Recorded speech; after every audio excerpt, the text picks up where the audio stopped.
Our artisans, they need to do 4 years of training to be able to manufacture a Kelly bag.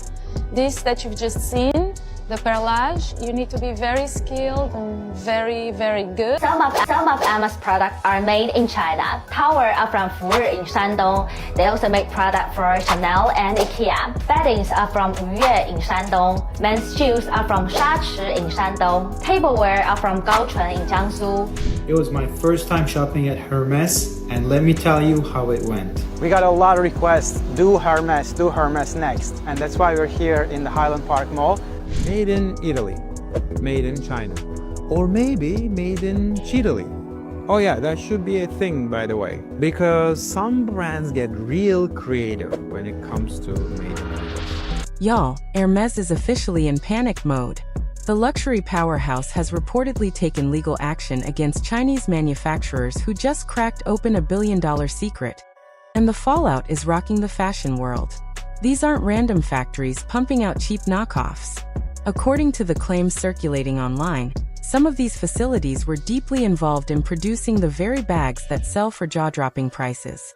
Yes, the same Birkin and Kelly styles commanding $20,000 are now at the center of uncomfortable conversations about what "made in France" really means. From questionable production practices to insider receipts and viral TikTok breakdowns, this scandal is tearing apart the luxury fantasy piece by piece. Hermès is moving fast, trying to contain the damage and silence the narrative before it spreads further. But here's the thing. The information is already out, and public perception has shifted. So let's rewind to the story Hermès sold us for years. We were told every bag was handcrafted by elite French artisans inside romantic Parisian workshops. You imagined white coats, perfect stitches, candlelit tables, maybe even soft jazz. She put the finishing touches on a Kelly, the most difficult bag to build. It starts with 30 distinct cuts of leather and can take 20 hours to complete, 4 hours for just the handle. There are no manuals or cheat sheets. Artisans rely on their training and muscle memory to make every bag. According to insiders and receipts shared by Tanner Leatherstein, as much as 80% of these so-called French luxury bags are allegedly made in China. Not assembled, fully manufactured.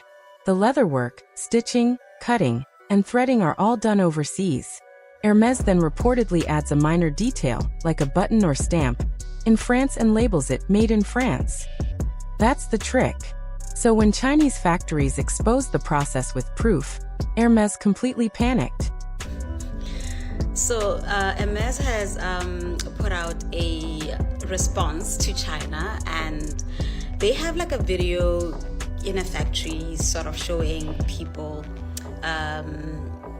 trying to show that they're actually the ones who are making the bags in a factory somewhere in France. Enter Tanner Leatherstein, the self-proclaimed whistleblower of the luxury industry. He's not just some random guy chasing clout on TikTok. Tanner is a trained leather expert with a massive cult following, known for buying high-end designer bags and literally slicing them open on camera to reveal what's really inside. He first went viral after exposing Chanel for replacing real gold hardware with cheap, plastic-coated materials. From there, he turned his attention to Louis Vuitton, Balenciaga, Bottega Veneta, and of course Hermès. Tanner revealed that the leather quality in many of these bags is comparable to what you'd find in a $100 dupe. He also claims a Birkin costs roughly $600 to make, including quality leather and metal hardware. I have spent over $100,000 of my own money dissecting luxury bags, cutting them open, analyzing every stitch, every layer. Why? Because I had to know what made those bags so expensive. Now imagine Hermès watching all of this unfold in real time. Viral videos everywhere, receipts circulating, and the illusion completely cracking. Chinese manufacturers weren't just producing dupes. They were allegedly making the real bags for Hermès and finally blowing the whistle. They revealed that nearly 80% of the work happens in China, while only final touches are added in France. Hermès then profits off the image of French luxury, all while quietly masking where the real labor actually comes from. Almost finished bags from China factories, back to their own factories, and just do the repackaging and logo installing something like that. So what does Hermès do next? Do they come clean and take accountability? Of course not. They immediately move to lawsuits. Hermès is now suing multiple Chinese factories, accusing them of intellectual property misuse and defamation. The claim is essentially, how dare you tell the public our bags aren't truly made in France? Here's where it gets messy. These same manufacturers were previously under contract with luxury brands, legally producing bags and components. Now that they've spoken out, Hermès is acting new, as if these factories appeared out of thin air. Let's talk numbers. Hermès reportedly pulled in $15.2 billion in revenue in 2024 alone. That translates to millions of products sold worldwide. If a single Birkin takes 2 days to craft by hand, where exactly is this army of French artisans keeping up with demand? The math simply does not work, and it's starting to look fraudulent. And Hermès isn't the only brand playing this game. Prada, Chanel, and Louis Vuitton have all been accused of similar tactics. They'll manufacture 90 to 98% of an item in China, then add a zipper, button, or final stitch in Europe just to legally stamp, made in Italy or made in France. It's marketing smoke and mirrors, and consumers bought into it. Who is the Chinese supplier behind product? Bags are from Siton Handbag in Dongguan City, Guangdong Province. It's a factory specializing in handbags for 54 years, and it produces 80% of the world luxury bags. And as more people start waking up to the truth, resale prices are already slipping.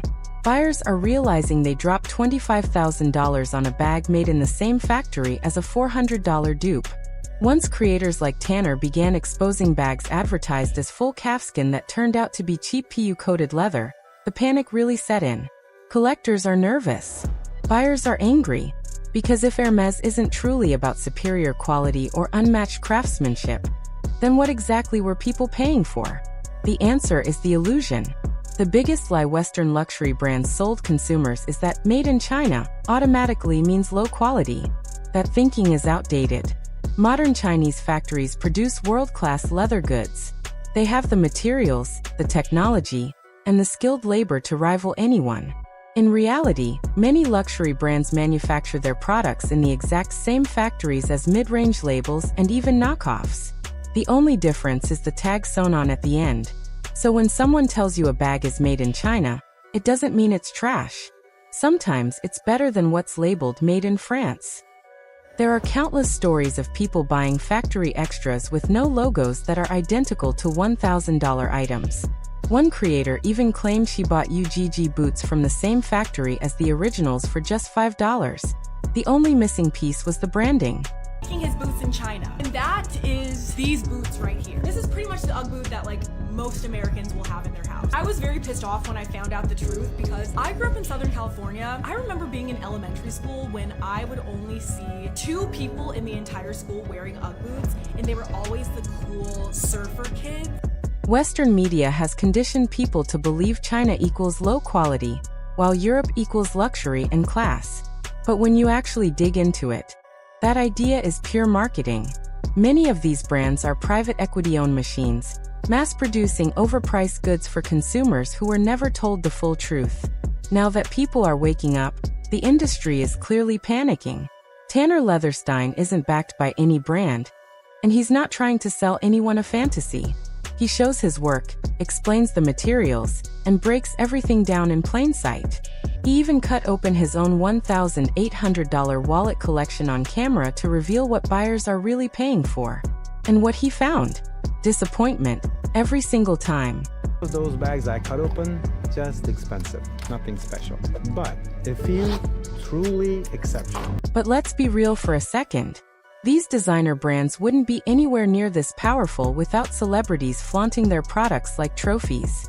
You really think they're buying Birkins and Chanel bags just for fun? Please. Most of those pieces are either gifted or worn as part of paid partnerships.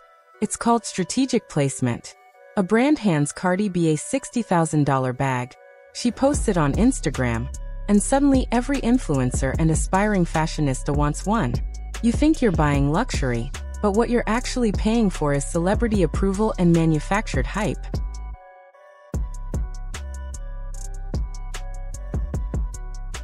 Oh, and let's not forget the time Kylie Jenner posted her insane bag collection. But how many of those pieces were actually bought with her own money? And even if they were they really made in France or in a back room in Shenzhen?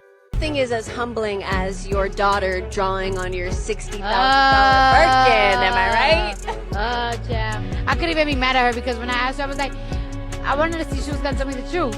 I was like, Coach, did you draw on mommy's purse? Literally spent $60,000 on this purse. Look what my daughter did to my purse. Pretty much where I keep all my purses. This one here is really special. If my house was on fire, I would take this one out of all of them. And it's not just celebrities anymore, y'all. Influencers are doing the dirty work too. TikTok and Instagram are flooded with luxury unboxing videos. And most of those hauls are PR packages or paid brand partnerships. These creators are making serious money promoting bags they didn't even buy, all while pushing the idea that you need a designer label to be somebody. Unbox my latest Hermès bag with me. This is my first bag I got this year. I usually get one bag a year, and this is the one for this year. And I'm really excited about it. Meanwhile, the brands are laughing all the way to the bank, selling $600 bags for $26,000 because you saw them on your FYP. Let's talk about the Birkin trap. Owning a Birkin somehow became the ultimate status symbol. But here's the kicker. Not just anyone can buy one. You can't walk in and grab it off the shelf. You have to build a purchase history, spending thousands on scarves, belts, and small accessories before you're even offered the privilege of maybe getting one. That's not luxury, it's a luxury cult. And people are lining up eagerly to join.